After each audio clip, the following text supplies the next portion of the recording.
Hello everyone, मैं जेने और आपका बहुत बहुत स्वागत करता हूं अपने ऑनलाइन प्लेटफॉर्म पे। जो बच्चे प्लस टू अपेयरिंग और साथ के साथ जेई के लिए प्रिपरेशन करें, उन सभी बच्चों के लिए जो हमारे पास चैप्टर चल रहा है प्लस टू का डिटर्मिनेट्स।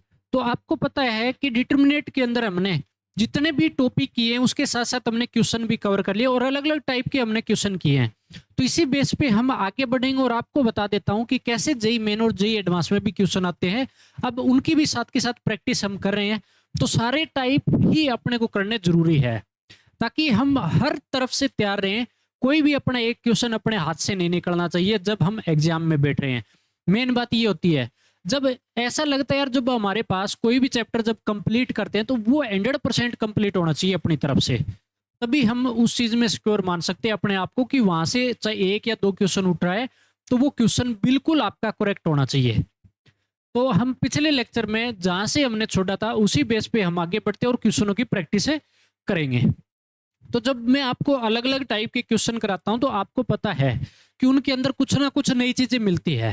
अब जैसे ये क्वेश्चन है, इस क्वेश्चन में आप देखोगे बहुत डिफरेंट अलग टाइप से इस क्वेश्चन को करना है और सोचना है आपको।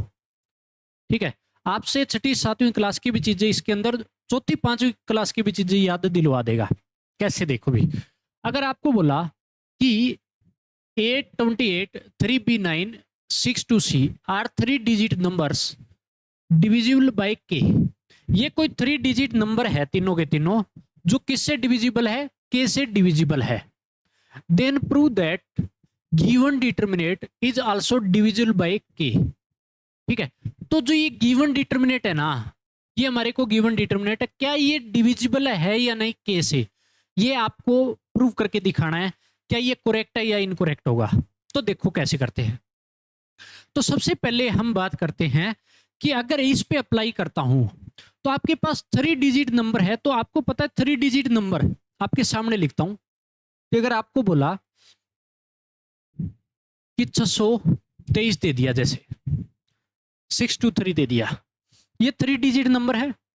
इसको अगर मैं अलग अलग डिजिट में तोड़ता हूं, यूनिट डिजिट में, कैसे किस तरीके से, कि मैं इसको ऐसे लिख सकता हूं क्या, 6 इंटू में 100 प्लस 2 इंटू में 10 प्लस 3 इंटू में 1। क्या लिखा जा सकता है भी, ऐसे लिख सकते हैं ना। अगर आपने तीसरी चौथी क्लास में ये चीज पढ़ी है तो ऐसे हमारे को लिखना सिखाया जाता था कि 623 को 6 इंटू 100 2 इंटू 10 3 इंटू 1। हमने अलग अलग यूनिट डिजिट में इसको तोड़ लिया।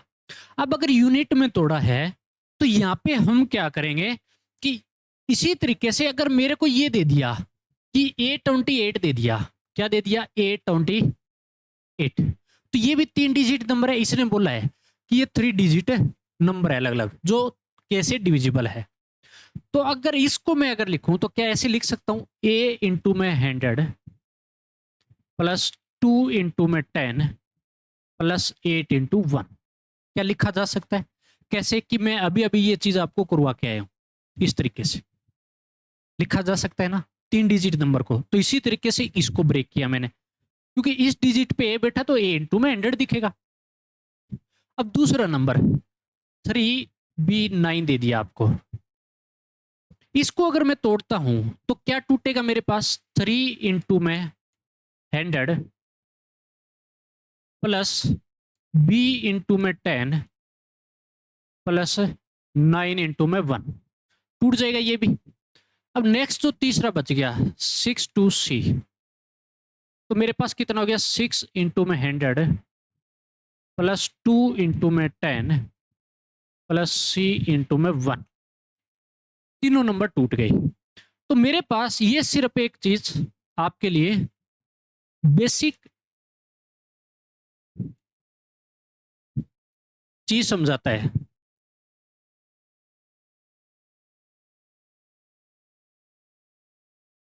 ठीक है, बेसिक चीज आपको यहां से समझाता है। अगर हम बात करते हैं इसी तरीके से, अगर इस क्वेश्चन को देखें तो इस क्वेश्चन में जो दिया है ना उस पर कैसे मैं अप्लाई करूं। तो आपको जो दिया है डिटरमिनेट, तो आप एक बात बताओ कि जो ये 8 है, ठीक है, जो ये ए है, 3 है, 6 है, दूसरे में 8 9 सी 2 बी 2, ये बैठा है। तो क्या मेरे पास ये A 3 6 कहां पे बैठा मिलेगा, देखो A36 जो कि हमारे पास एंडेड यूनिट पे बैठा है। अगर मैं बात करूं दूसरा, मेरे पास 2B2, ये 2B2 वाला यहाँ पे बैठा है जो कि 10 डिजिट वाले में बैठा है। अगर बात करूं 89C जो कि 1 यूनिट के साथ बैठा है, इस तरीके से बैठा है। तो अगर मैं इस क्वेश्चन पे ऑपरेशन लगाता हूं, ऑपरेशन कैसे लगाता हूं कि इसको मैं कितने से मल्टीप्लाई है, ये पूरा का पूरा देखो A36 वाला R1 के साथ 100 की अगर मल्टीप्लाई कराऊं मैं, इस वाले के साथ कितने की मल्टीप्लाई है, 2B2 वाले के साथ R3 के साथ 10 की मल्टीप्लाई है, और इसके साथ 1 है तो कोई फर्क नहीं पड़ेगा। तो अगर मैं ऑपरेशन लगाता हूं, किस पे ऑपरेशन लगाऊं कि इस वाला तो ये वाला सेम का सेम रख लो, चाहिए 1 का तो कोई फर्क ही नहीं पड़ता। तो मैंने यहाँ पे ऑपरेशन लगाया R2 पे, देखना इस चीज को, R2 तो सेम का same plus ended R1 plus 10 R3, ये लगा दिया। तो क्या बनेगा देखो भी, अगर मैं बात करूं R2 कितना है 8 प्लस एंडेड R1 की वैल्यू कितनी है इस केस में A प्लस 10 R3 की वैल्यू कितनी है इसमें 2 है या नहीं। तो क्या मेरे पास ये जो नंबर बन रहा है, अगर मैं इसको सुधार के लिखूं तो A इंटू में एंडेड आगे लिख दिया प्लस 10 इंटू में 2 मैंने यहां पे लिख दिया, या 2 इंटू 10 बोल दो, 2 इंटू में 10 प्लस जो 8 है 8 इंटू में 1। क्या ये ऑपरेशन लगाए तो ये नंबर बना, और ये नंबर मेरे पास कौन सा बन रहा है, सेम का सेम यही बन रहा है ना, A28 वाला बन रहा है नहीं बन रहा। अगर ये नंबर बन गया यहां से, तो मेरे पास यहाँ पे जब ऑपरेशन लगाया तो A28 बन गया, मतलब ये सेम नंबर बन गया। सिमिलरली मेरे पास इस पर जब ऑपरेशन लगेगा, ये जब ऐड होगा तो 3B9 बढ़ेगा। इसी तरीके से इस पे जब ऑपरेशन लगेगा तो 62C बन जाएगा। सिमिलरली सारे के सारे बनेंगे। तो अगर ऐसा होगा तो मेरे पास क्या करना है, इस डिटरमिनेट के अंदर अगर मैं अप्लाई करता हूं तो मेरे पास कितना हो जाएगा, देखो भी चीज लिख लो, A36 D is equal to क्या है A36, क्योंकि ऑपरेशन मैंने सिर्फ किस पे लगाया है, R2 पे। किस पे लगाया, सिर्फ R2 पे। तो R1 और R3 तो सेम का सेम, 2B2 भी सेम का सेम, 2B2 सेम का सेम। नंबर बीच में कौन सा बन रहा है, देखो ये ऑपरेशन लगाए A28 बन गया यहाँ पे, तो इस वाली जगह पे तो 828 A28। दूसरा नंबर कौन सा बनेगा अपने पास, 3B9, कितना बना 3B9। तीसरा नंबर क्या बना भी मेरे पास, तीसरा नंबर बन गया 62C, 62C बन गया। अब आपको पता है कि R2 जो है, ये मेरे पास R2 is divisible by K। क्या जो R2 बनी है वो K से डिविजिबल होगी या नहीं, क्योंकि इसमें जो नंबर दे रखा है ना, वो R2 पूरी किससे डिविजिबल है, ये तीनों के तीनों नंबर इसने बोला है किससे डिविजिबल है, K से डिविजिबल है। तो R2 पूरी भी किससे डिविजिबल होगी, K से डिविजिबल होगी। होगी या नहीं होगी भी इस चीज में। अगर ऐसा होगा, सो कंप्लीट डिटरमिनेट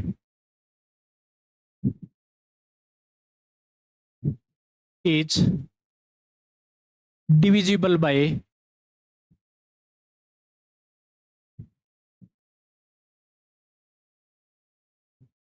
K। तो पूरा डिटरमिनेट किससे डिविजिबल होगा, K से डिविजिबल होगा। कैसे, ये चीज कैसे मानूं कि पूरा डिविजिबल होगा, जब यार एक पूरी रो या पूरा कॉलम जब डिविजिबल हो जाए ना किसी भी नंबर से, तो पूरा का पूरा डिटरमिनेट उस नंबर से 100% डिविजिबल होता है। फॉर एग्जाम्पल ये भी समझाते, तो ये तो हमारे पास प्रूफ हो गया कि ये डिविजिबल है। ये बात तो हमने मान ली। अब अगर ये बात प्रूफ करके दिखानी है कि कोई रो, जैसे आपको एग्जांपल ले लिया, ये अलग से आपको समझा रहा हूं, कोई भी एग्जांपल ले लिया आपने, ये क्वेश्चन तो हमारा कंप्लीट यहाँ पे। अगर मैंने एग्जांपल लिया जैसे आपको 2 3 4, मेरे पास 5 5 5 सेम बिठा है, तो मेरे पास ये दे दिया आपको, या 5 15 25 ले लो, कुछ अच्छा बना लो, सेम ना, अलग अलग बनाओ नंबर। दूसरा मेरे पास हो जाएगा यहाँ पे 1 2 5। अब आपको क्या करना है कि जो मेरे पास R2 जो है, कोई मान लो नंबर मेरे को बोला कि R2 इज डिविजिबल बाय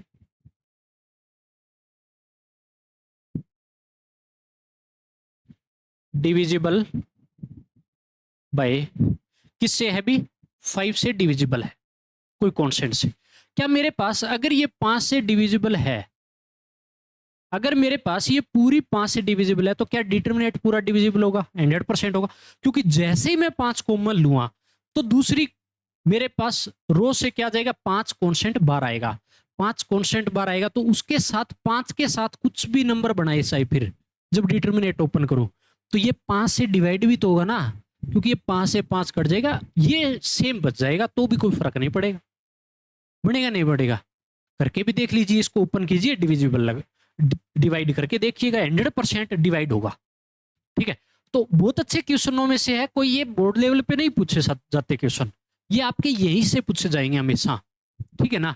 तो इस पूरे क्वेश्चन को बहुत अच्छे तरीके से देखना है कि किस तरीके से क्या कॉन्सेप्ट ये आपसे अप्लाई करवा रहा है, हमारे को कौन सा कॉन्सेप्ट इसके अंदर अप्लाई करना है। चीजों को समझो और 1 बाय 1 इसके अंदर अप्लाई करते चलो।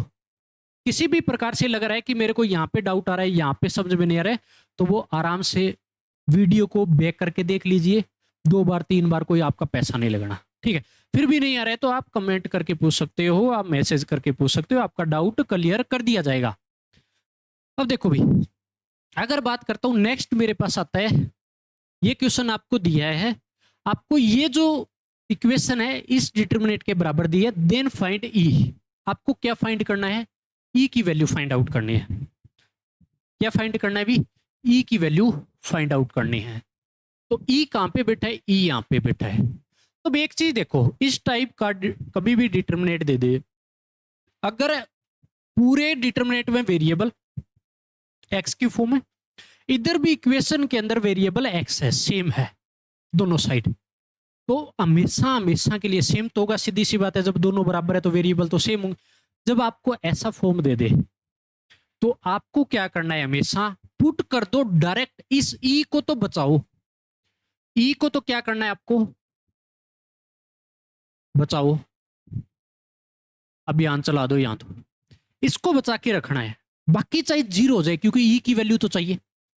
अगर ये चाहिए तो इस पूरे में एक्स की जगह क्या पुट कर दूं मैं, तो आपको हमेशा पुट करना है, पुट एक्स इक्वल 0। सबसे आसान चीज, चाहे 1 पुट करके देख लो, लेकिन 1 पुट करोगे तो आपके पास A B C D E सारा बचेगा प्लस में, फिर क्या फायदा बनेगा, कोई लॉजिक नहीं बनेगा। लेकिन सबसे बढ़िया तरीका यही होता है कि पुट एक्स इक्वल टू 0 हमेशा। अगर 0 मैंने पुट किया तो मेरे पास क्या बना, इधर वाला देखो, ये वाला पूरा 0 जाएगा, क्योंकि एक्स बैठा है इसके साथ भी, ये भी पूरा 0 बना देगा, ये भी पूरा 0 बना देगा, ये भी पूरा 0 बना देगा, और सिर्फ क्या बचा मेरे पास, ई बचेगा। ई इक्वल में देखो भी, जैसे ही मैंने 0 पुट किया, 0 बन जाएगा पूरा ही, क्योंकि इसके साथ भी एक्स है, इसके साथ भी। यहाँ पे क्या बचेगा, -1 बचेगा। यहाँ पे क्या बचेगा, जब 0x की जगह 3, यहाँ पे क्या बच गया 1, यहाँ पे क्या बचा माइनस का 2 इंटू 0, तो 0 लिख देता हूँ सीधा, सोल्व करके लिख दो भाई, कोई बड़ी चीज तो है नहीं। यहाँ पे क्या बच गया, माइनस का 4, यहाँ पे 0 गया तो माइनस का 3, और यहाँ पे 0 जाएगा तो 4, और यहाँ पे 0, तो ये आपके पास हो जाएगा। यहां से चाहिए आप डिटरमिनेट को सोल्व कर लो सीधा, तो आंसर आ जाएगा। दूसरा तरीका एक और बताता हूं, क्या आपके पास यहाँ पे जो दिख रहा है, क्या ऐसा दिखाई दे रहा है कि ये वाला जो वैल्यू है इस वाले के बराबर है, 3 जो है -3 के बराबर है, -4 4 ये माइनस के बराबर है। बराबर का मतलब हो गया कि -1 जो है इस 1 के, कौन सा दिखा रहा हूं आपको, सिमेट्रिक, स्क्यू सिमेट्रिक डिटरमिनेंट वाली वैल्यू, कि आपके पास क्या होता है, ए आई जे इसके बराबर -AJI, ये बराबर बोल रहा हूं इस तरीके से आपको, स्क्यू सिमेट्रिक डिटरमिनेंट। और कितने ऑर्डर का है, 3 × 3, तो ये बात लिख लो कि इट इज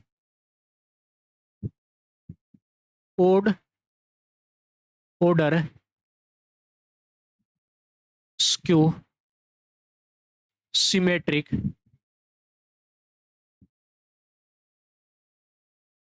डिटर्मिनेट।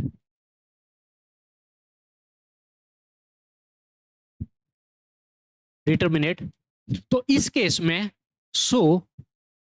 डिटर्मिनेट की वैल्यू इस केस में क्या रहती है? जीरो। डिटर्मिनेट की वैल्यू इस केस में क्या रहती है? जीरो, जो कि मैंने आपको बताया हुआ है। अगर डिटर्मिनेट की वैल्यू जीरो रहती है तो इस केस में इसकी भी वैल्यू कितनी हो जाएगी? पूरे की जीरो हो जाएगी। तो ई इक्वल क्या हो गया भैया? जीरो आ जाएगा। बता की समझ में?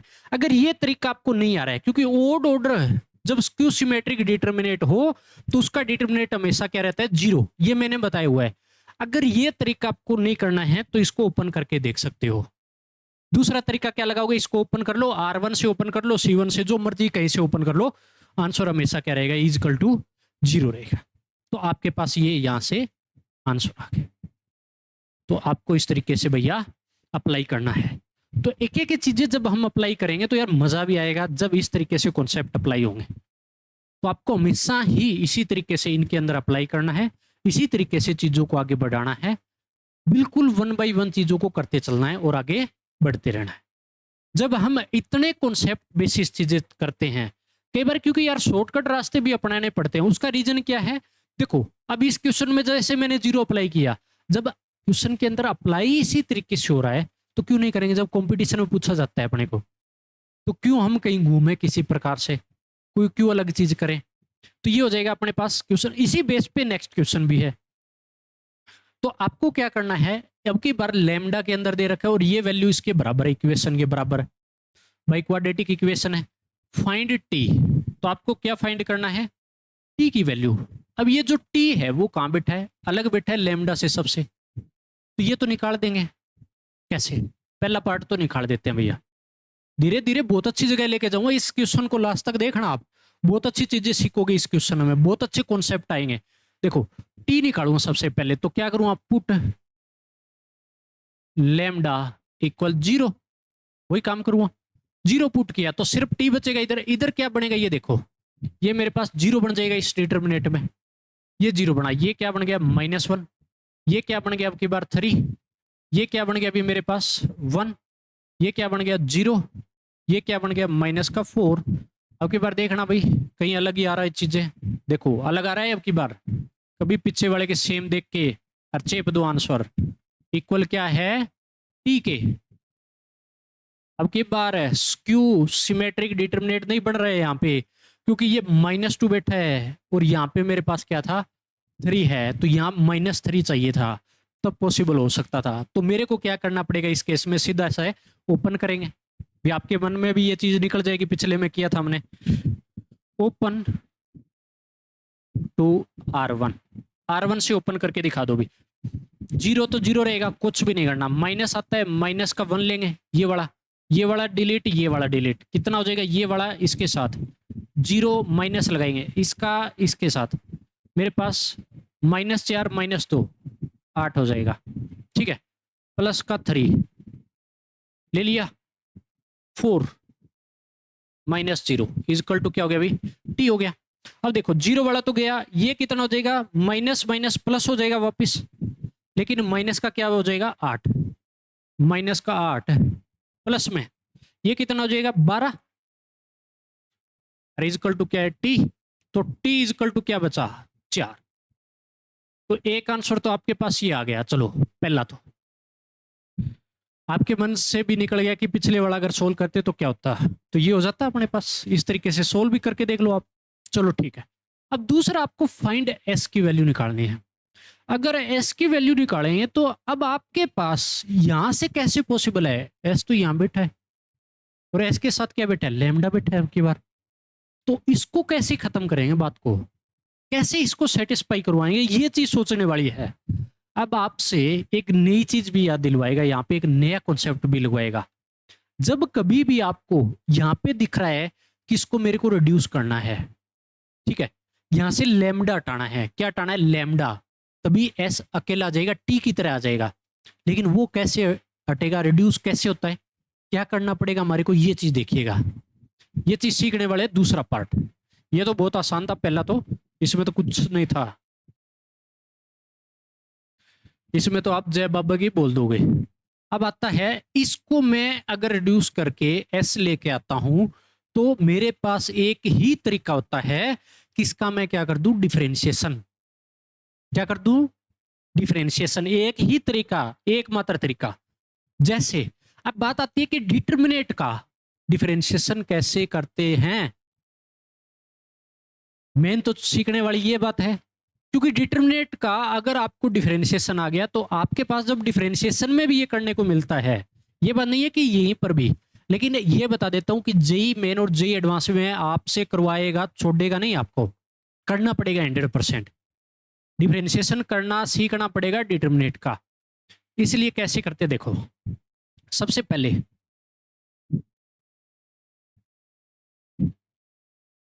डिफरेंशिएशन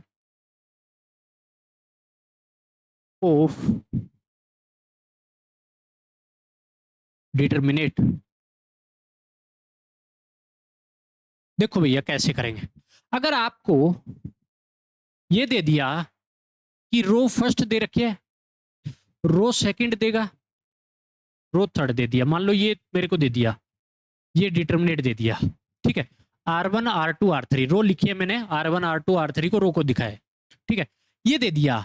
अब इस पूरे का मेरे को क्या करना है, डिफरेंशिएशन। क्या कर रहा हूं मैं, डिफरेंशिएशन। ये डिफरेंशिएशन का साइन है।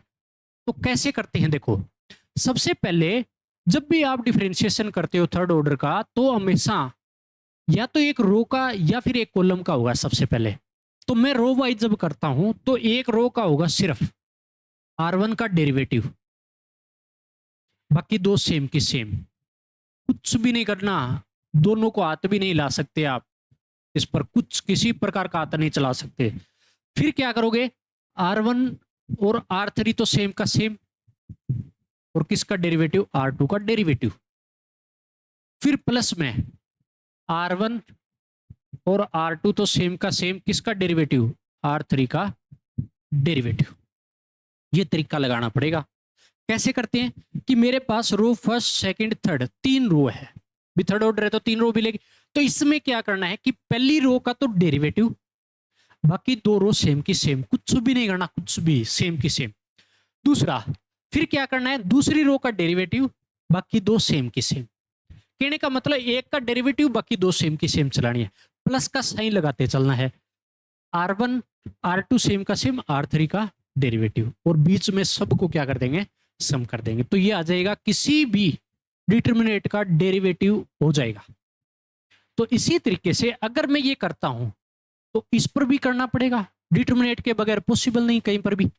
अगर मैं करता हूं तो इस पूरे का जब मैं डेरिवेटिव करता हूं, इधर वाले का क्या करता हूं भी, निशान भी दिखा देता हूं अच्छे से, कि मैंने इसका डेरिवेटिव किया।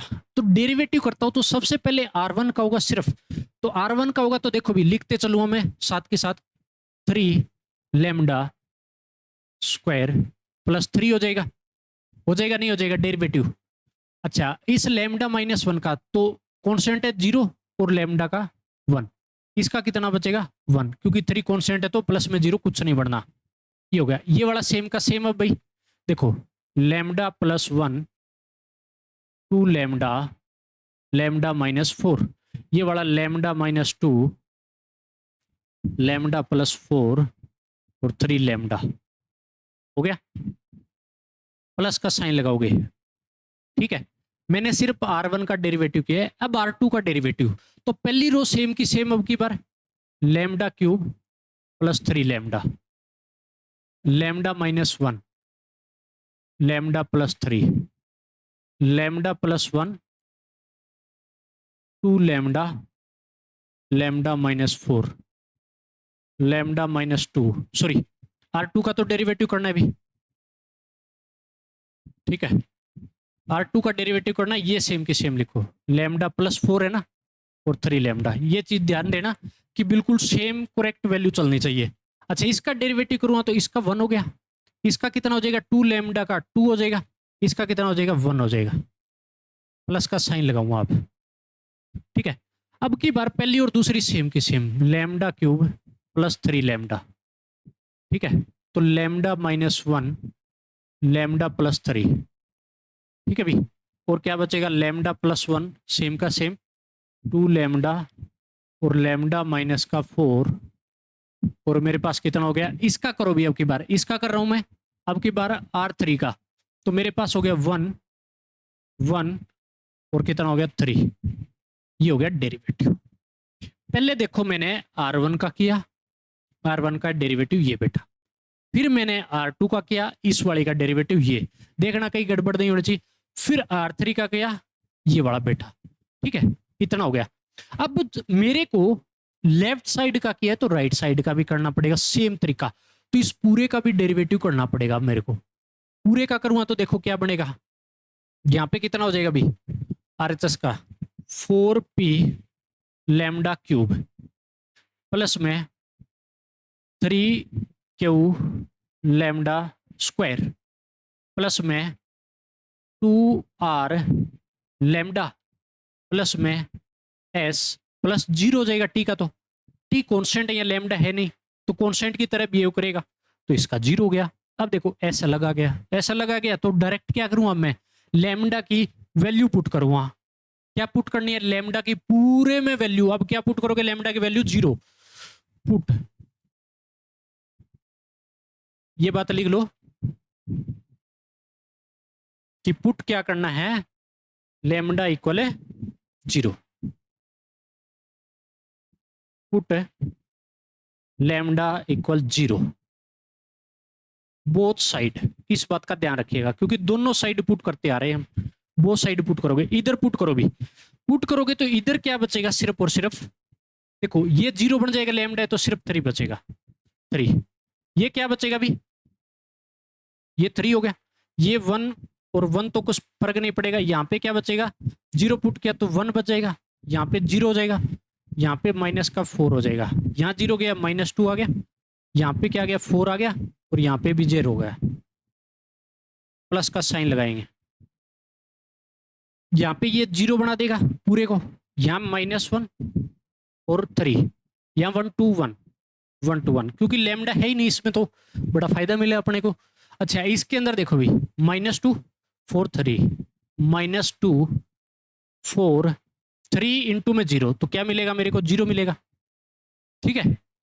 प्लस में इस वाले में पुट करो, अब ये तो मेरे पास कितना मिलेगा भी 0 -1 3, अच्छा बीच वाले में जाएगा तो 1 2 और माइनस का क्या हो जाएगा 4, 1 2 माइनस सॉरी 2 0 हो जाएगा भी, इसके साथ है तो ये हो जाएगा 0, अच्छा 1 1 3 1 1 3 इक्वल में इसमें भी जाएगा ना पूरे में, तो ये पूरा 0 बनेगा, ये वाला पूरा 0 क्योंकि लैम्डा बैठा है इसके साथ, ये भी 0, और सिर्फ क्या बचा, s बच गया, सिर्फ क्या बच गया, s बच गया, ठीक है।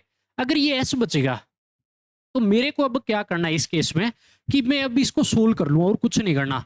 अगर सोल्व करता हूं तो इसको रफ कर देता हूं मैं पूरा ऊपर वाले को भी,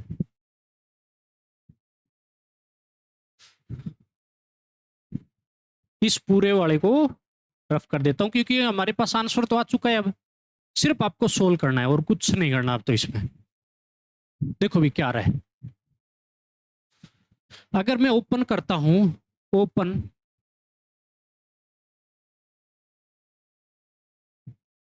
टू R1, पूरे डिटरमिनेट को R1 से ओपन मारूंगा, देखो भी इससे आया मेरे पास 3 आया, इसका क्रॉस मल्टीप्लाई 0 -16 + 16 हो गया, देखना भी प्लस का कितना हो गया 16, -1 लगेगा, ये वाला डिलीट 0 माइनस साइन, माइनस का 4 -2 +8 वापिस हो जाएगा और माइनस माइनस रहेगा, ठीक है।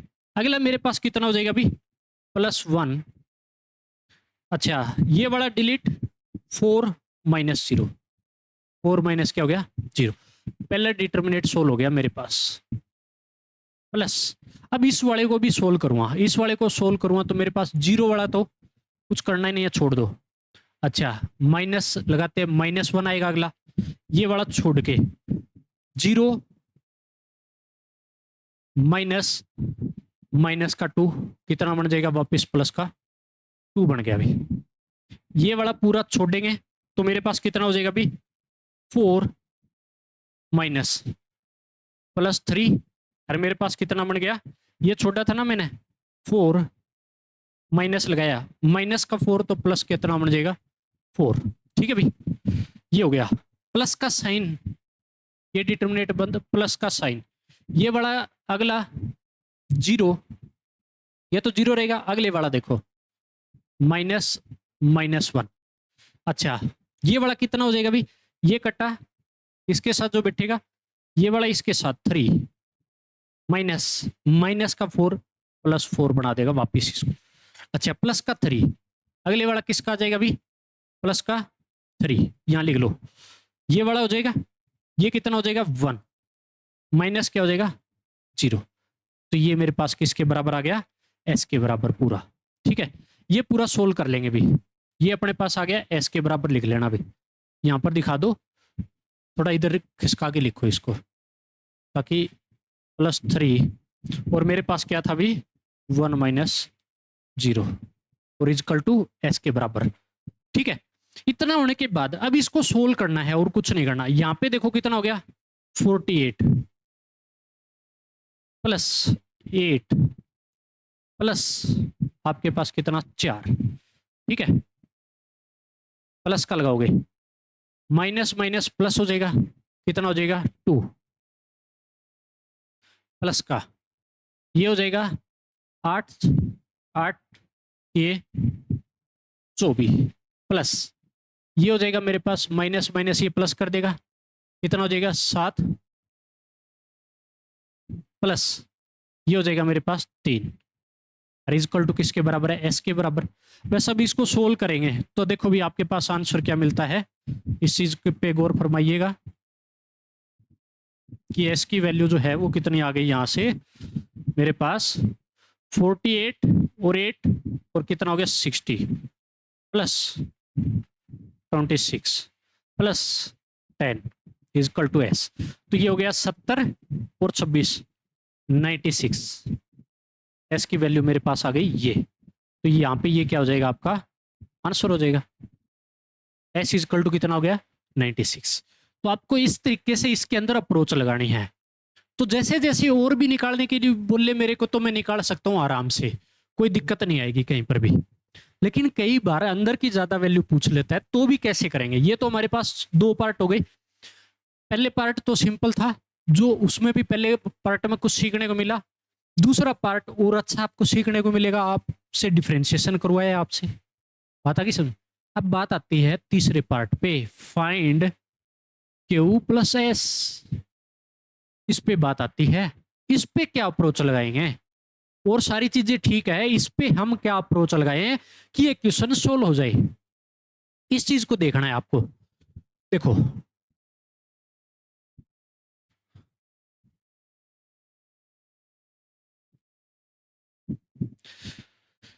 अगर इस क्वेश्चन को क्यू प्लस एस निकालना हो तो कैसे निकालेंगे भैया, ये तो सोचने वाली बात है। ठीक है, क्योंकि क्यू यहाँ पे बैठा है, एस तो चलो हमने निकाल लिया, क्यू यहाँ पे बैठा है, एस यहाँ पे बैठा है। एस तो मैंने निकाल रखा है, लेकिन क्यू निकालते निकालते तो हमारे क्या पसीने छूट जाएंगे यहाँ पे।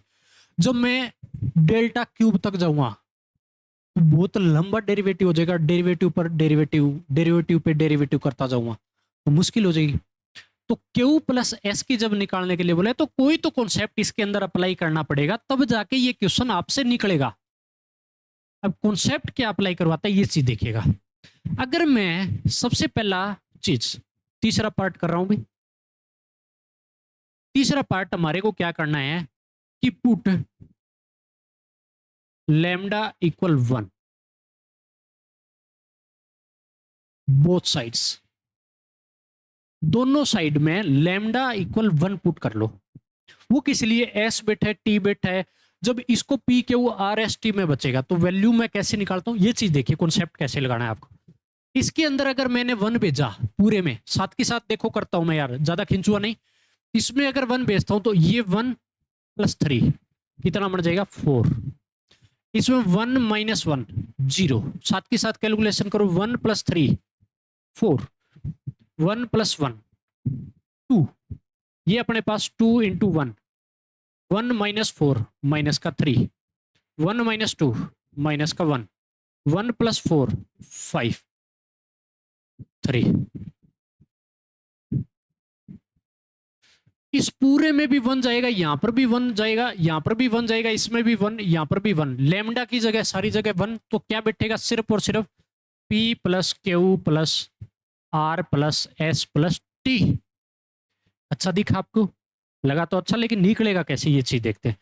मैं ओपन कर देता हूं इसको, ओपन टू R1, ओपन कर दो भैया 4, ये मेरे पास हो जाएगा अभी, कितना हो जाएगा मेरे पास 6 माइनस 15 तो प्लस 15 कर देगा, माइनस 0 का तो कोई प्रभाव नहीं पड़ना, प्लस 4 आ जाएगा अगला, ये वाला पूरा जाएगा, तो इसकी मल्टीप्लाई 10 माइनस लगाया, इसका मल्टीप्लाई, तो माइनस माइनस प्लस का 2।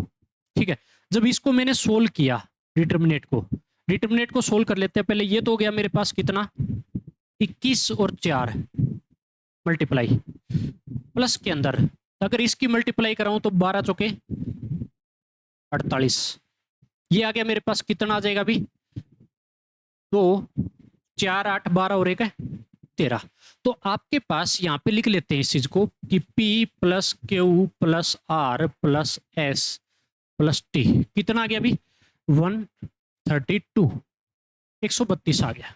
ठीक है, क्योंकि ये जो पूरा है वो किसके बराबर है, P प्लस है Q plus R plus S plus T के तो बराबर है ना, इसी के तो बराबर चलता रहे, ये हो जाएगा। चलो ये तो मेरे पास आ गया। दूसरी चीज देखो, ये मैंने क्या किया, पहले lambda is equal to 1 put किया, दूसरा क्या करता हूं, एक इक्वेशन और बनाता हूं।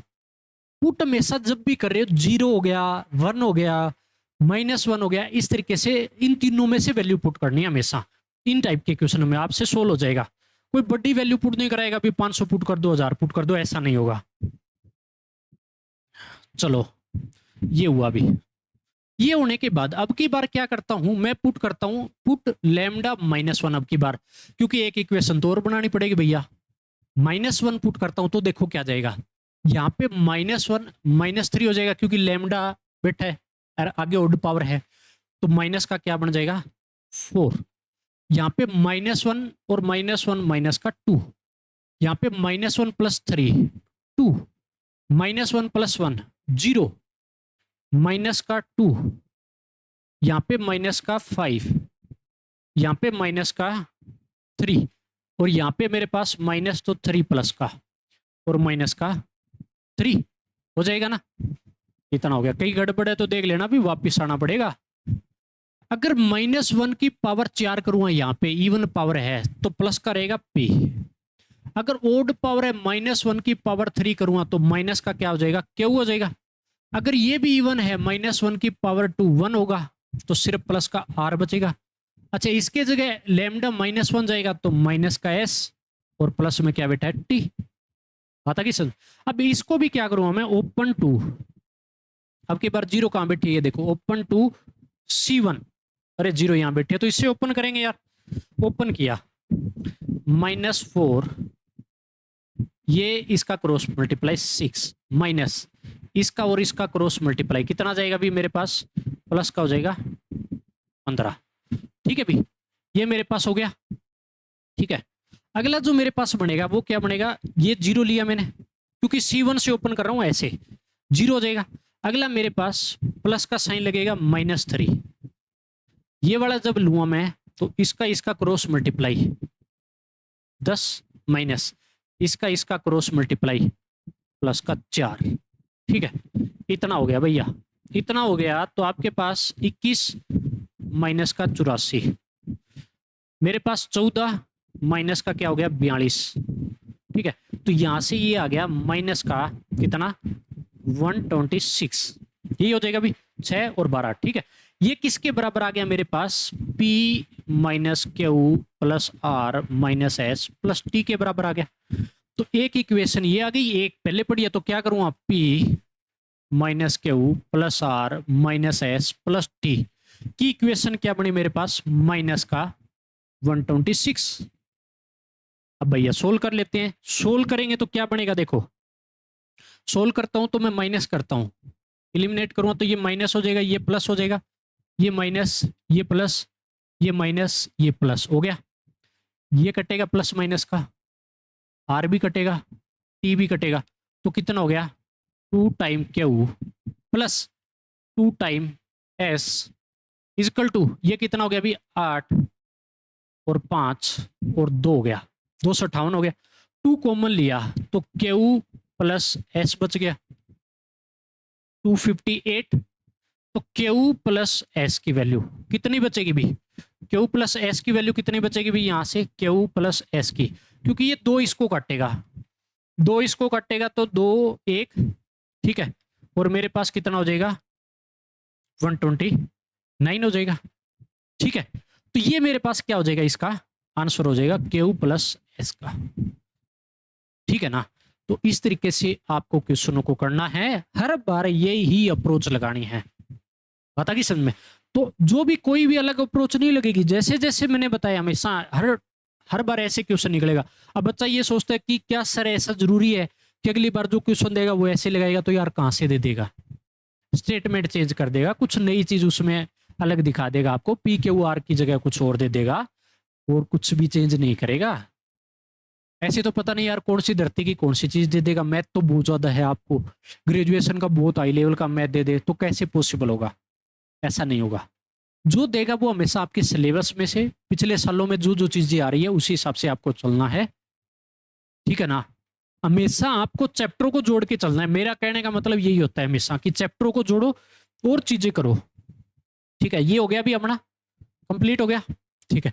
तो ये सारा का सारा जितना भी कॉन्सेप्ट है वो आपको 1 बाय 1 करना है। अगर फिर भी लगता है कि मेरे को ये चीज किस टाइप से करनी है, नेक्स्ट जो प्रैक्टिस है वो कैसे करनी है, किसी प्रकार का अलग डाउट है, पर्सनल लाइफ का डाउट है, किसी प्रकार को अलग फीलिंग आ रही है, ऐसे लग रहा है मेरा मन भटक रहा है, मेरा दिमाग इधर उधर घूम रहा है, मैं क्या करूं उस चीज में, तो हर प्रकार का आपका क्लियर किया जाएगा डाउट। बस आप एक बार पूछिएगा यार, पर्सनल लाइफ का भी आपका डाउट क्लियर कर दिया जाएगा अगर पूछोगे तो। सिर्फ आपको अपना काम करना है, और वो अपना काम क्या है, सिर्फ पढ़ाई करना, और कुछ भी अपना अलग से काम नहीं होगा।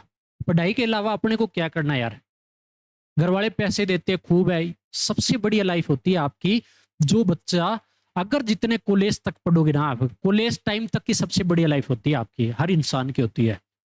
तो उस लाइफ को जीने के लिए आपको अपने अच्छे तरीके अपनाने हैं, किसी प्रकार से डिप्रेशन में नहीं जाना, किसी प्रकार का कोई प्रेशर नहीं मानना, एंजॉय करो, 1 घंटा कम पढ़ो, लेकिन जो चीज कर रहे हैं वो बड़े लॉजिक से और एक कॉन्सेप्ट से करो।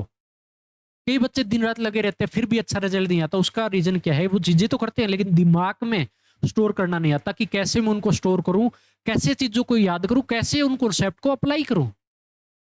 सामने कॉपी रख के करते रहते हैं, बहुत सारे बच्चे हैं, अगर आप देखोगे तो 80% बच्चों की सबसे बड़ी प्रॉब्लम यही चल रही है, 80% कि वो करते हैं लेकिन दिमाग में स्टोर नहीं जाता उनके, करते हैं ये नहीं कि पढ़ते नहीं है, पढ़ लेते हैं, लेकिन दिमाग में जब तक स्टोर नहीं करोगे तो आपका कोई सॉल्यूशन नहीं निकलेगा। ये आप तरीका सिर्फ 1 महीने अपना के देखो, फिर देखना किसी बच्चे का अगर रिजल्ट नहीं बन रहा है ना, 1 महीना ये तरीका अपना के देखो, चाहे रिजल्ट सेम का सेम रहे टेस्ट में, कोई दिक्कत नहीं है किसी में भी, लेकिन पहले ये तरीका अपना के दिखो, दिमाग में स्टोर करो, फिर उनकी प्रैक्टिस करो, ठीक है। बुक बंद करो, चीजें जो जो आप याद कर रहे हो बिना देखे आप उन चीजों को लिख के देखो, ऐसे प्रैक्टिस करो, चाहे कोई बात नहीं महीना कम चीजें हो जाएगी, दिन रात उड़ाने की ना सोचो, एक बार दिमाग में जब स्टोर करना सीखे ना तो सारी चीजें पॉसिबल है। जैसे मैं आपको 1 बाय 1 चीजें करवा रहा हूँ, वो किस लिए करवा रहा हूँ कि मेरे दिमाग में स्टोर है, मेरी प्रैक्टिस है इतनी, तभी ये चीजें होती है। और मैं यही बोलता हूँ कि प्रैक्टिस से एक नई चीज उभर के जरूर आती है आपके मन में, हर बार आप में क्लियरिटी आएगी। तो चीजें अच्छे से करें, फिर भी अगर किसी प्रकार का डाउट है तो आप पूछें, पढ़ते रहें, मस्ती करते रहें, और पूरी लाइफ को अपनी मस्ती से जिए।